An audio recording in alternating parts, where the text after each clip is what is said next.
What's up, everyone? Welcome back. Dare here with Fantasy Football Advice, bringing you another top 5 video. We're going to be doing loads of these throughout the offseason, so if you like these top 5 lists, top 10 lists, give this video a big thumbs up so we know that you guys want to see more of it. The one we're bringing you today, the Sophomore Slump candidates. We've all been there, been in awe the last year, a rookie breakout, and you want him on your team. Maybe he's fun to watch, maybe he's the rookie on your team, you just didn't get to grab him his rookie year. You go ahead, you pull the trigger on him, you think it's a great move, all of a sudden he goes busto. The second year is where most players tend to have progression, but some of these people that break out early end up only regressing. Which one is that going to hit this year?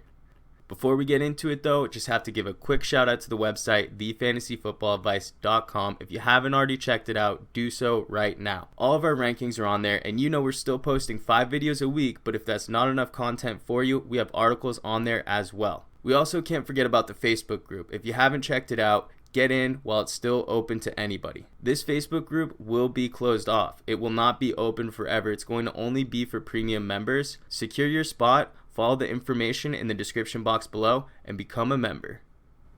There are loads of 2016 draftees that we are really high on this year, even with a high asking price. Players like Ezekiel Elliott, Michael Thomas, CJ Prosise. Even though some of these are top talents in the league and only have 1 year on their resume, I still would have no problem drafting him. Ezekiel Elliott is our #1 RB in standard scoring. Some of these other players had seasons too good to be true, or maybe their situation has changed. Whatever the case may be, we feel like their asking price may just be too high this year. So let's get into them.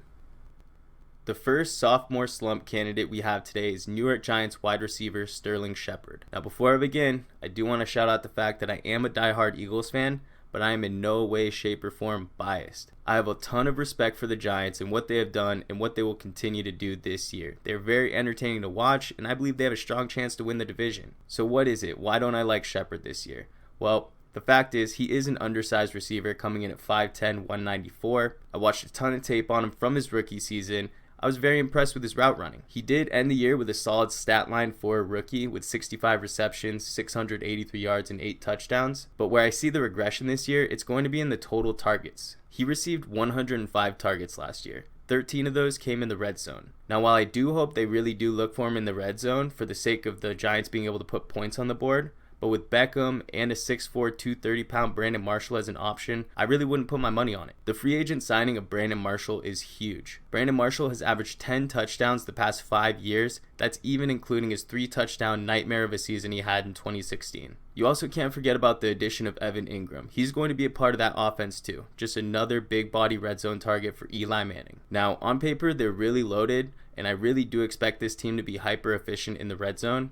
If not, I really think the blame does have to go to Eli. He has more weapons than I can even remember him having. I think Eli Manning is a good sleeper late round quarterback pick too. I definitely haven't taken him off my draft board. Now, I do strongly believe that Shepard will be great at keeping the drives alive. As we know, that doesn't necessarily add to fantasy production. Just because you're good for the football team doesn't mean you're necessarily going to be good for my fantasy team. Now, you're right, an argument can be made that the main coverage will go to both Marshall and Beckham, leaving Shepard open for more plays. Unfortunately, one thing about Eli, he hasn't been known to see the open receiver. More recently, he's been super locking down on Odell Beckham like crazy, so I feel like that will still take his main focus, but if he sees Brandon Marshall open, he'll try to get the ball to him. I do also think that this new target share will impact Odell. He definitely should be able to produce his high-end wide receiver 1 numbers throughout the end of the season, but it's definitely going to change this year more than we've seen so in the past 2 years. Something in this offense has to give, and it looks like the odd man out is Shepard.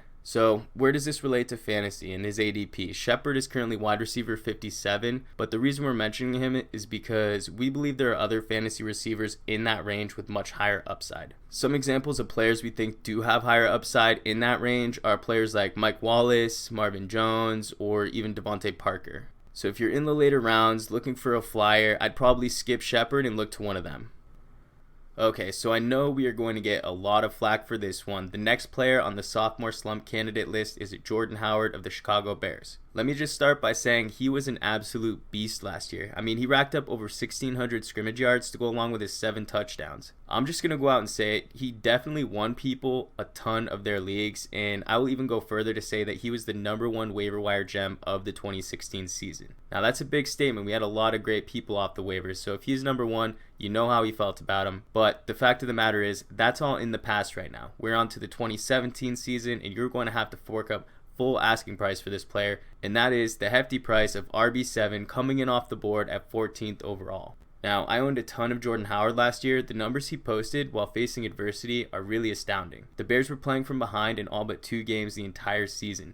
Normally, teams abandon the run game at that point. Howard, on the other hand, still managed to crack 280 touches. I think it's safe to say he literally carried the team on his shoulders. Now, we can't forget that Jordan Howard was a late round pick. He was taken in the 5th round, and it wasn't because of his size. He's 6', 220. He wasn't necessarily a pass catching specialist, but he did catch a fair amount of balls in college. The 3-down potential was there. His measurables, though, were very subpar. Speed, agility, quickness, all of it. One thing to keep in mind is that the sophomore slumps always hit running backs harder than any other position. Most receivers, quarterbacks, or tight ends seem to have steady growth in their first few years with a chance of a breakout, whereas rookie running backs, on the other hand, tend to break out much easier in their first season. We see it much more often where the rookie running backs dwindle into overpriced has-beens in years 2 and 3. I can't help but be reminded of a player like Jeremy Hill. They're so similar in the way that they burst onto the scene during their rookie campaign, both posting amazing numbers over a 5-yard per carry average, and really overall taking the whole fantasy world by storm. Then the next season happens, the draft stock is through the roof, ranking these players around veteran proven performers. Now, I mentioned Jeremy Hill as an example, but rookie running backs hitting sophomore slumps are a dime a dozen. Just to name a few recent ones, we have Spencer Ware, CJ Anderson, Thomas Rawls. They all went through the same thing. And that's just to name a few.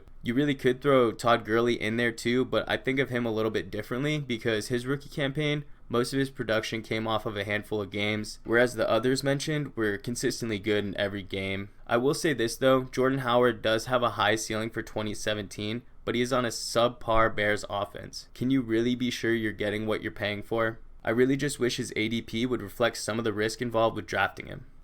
So now we move on to a really fun player to talk about, and that's Tyreek Hill of the Kansas City Chiefs. Holy cow, what a physical freak. No wonder he gets the nickname Tyreek the Freak. Basically, he's the exact opposite of what I was saying about Howard. Tyreek Hill's measurables are literally off the charts. He runs a 4.3 4.40. He's in the 94th percentile in burst and 98th in agility.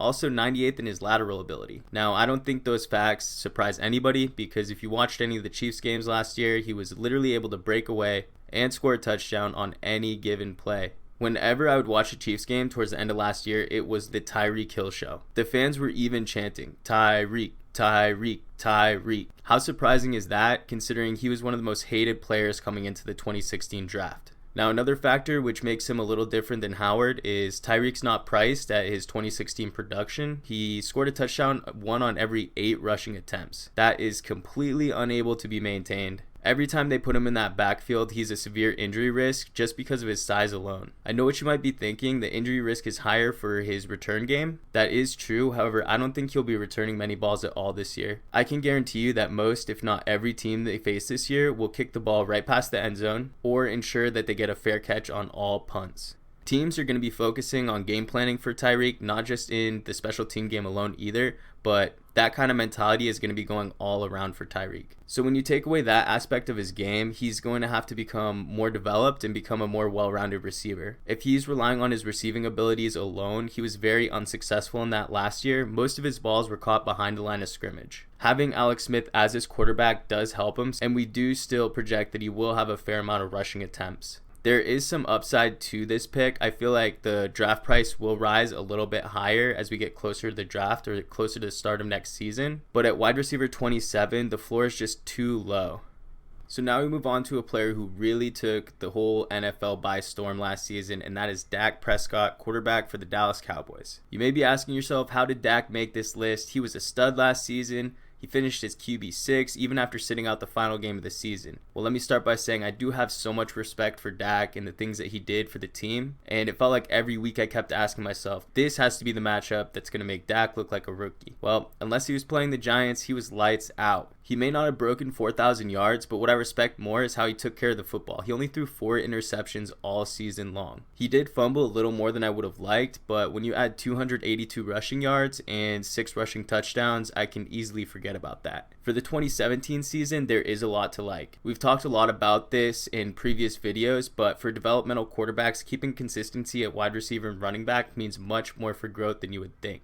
Dak has all of his weapons and they're still there. It doesn't take a genius to know having the healthy Dez Bryant all season is only going to boost his numbers. Now moving on to the things that I don't like, he's coming off the board at QB6. He is literally the 4th pick in the 5th round. Where's the value in that? I can't see it. We believe that this year overall, the quarterback depth in the league is probably the deepest we've seen in many years. Once you pass Luck, Breeze, Brady, and Rodgers, it's really a crapshoot to fill out the remaining slots. One thing I can promise you is that Dak won't be a top 6 quarterback in his first 4 weeks. Last year, he only played 3 teams that had a record better than 9-7. This year, the schedule is littered with playoff teams. We could definitely see a situation where he improves on passing yards and passing touchdowns, but that may not be enough to finish at QB6. Whenever you're drafting a player at any position, you always want your draft selections to finish at a higher position than when you took them. It just doesn't convince us that it will be enough to get him to QB6 this year.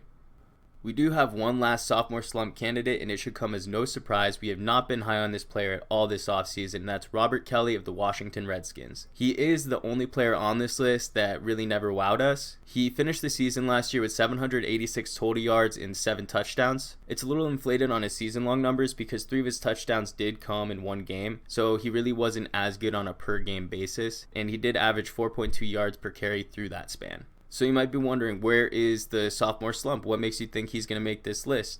Well, the Redskins really don't know what they're doing ever since they let Alfred Morris go. That move made absolutely no sense. He was really solid for the team. They replaced him with Matt Jones, who is now replaced by Robert Kelley, and if Robert Kelley struggles, what do you think is going to happen next? That's right, Samaje Perine. And you'd be a fool to think Matt Jones has no shot at taking back touches himself. But please, we beg you, don't draft Matt Jones. It really just goes to show you that the Redskins have absolutely no commitment to any of their running backs. If they don't trust in them, why should we? I wish we could call it a committee approach, but it's really not. The only person who has a clear role is Chris Thompson, but he just doesn't get enough volume to be a fantasy relevant player. The rest of the backfield, however, I would just call it some sort of messy, hot hand approach. Either way, as long as the Redskins have Cousins, they're going to be a passing team. I really do believe he's a good quarterback and should be a franchise QB, whether that's for the Redskins or elsewhere. As long as Cousins is playing well, this team will always be pass first. The one good thing is that Robert Kelley's ADP reflects his current situation. He's coming off the board as RB39. If you take a late round flyer on him and it hits, there could be some value there. The only thing is there are so many RBs coming off the board later than him that I would definitely feel much more comfortable taking in his place. One thing is for certain though, it's a large fall from grace from a player who finishes RB26 after starting in only 9 games. That's going to do it for today's video. We really hope you enjoyed and thanks for watching. If we did crap on a player on your team, do apologize. Please let us know in the comment section down below why you think they're going to be a stud this year. And while you're at it, go ahead and check out our website, thefantasyfootballadvice.com. If you like this video, please be sure to like, share, and subscribe, and we'll catch you on the next one.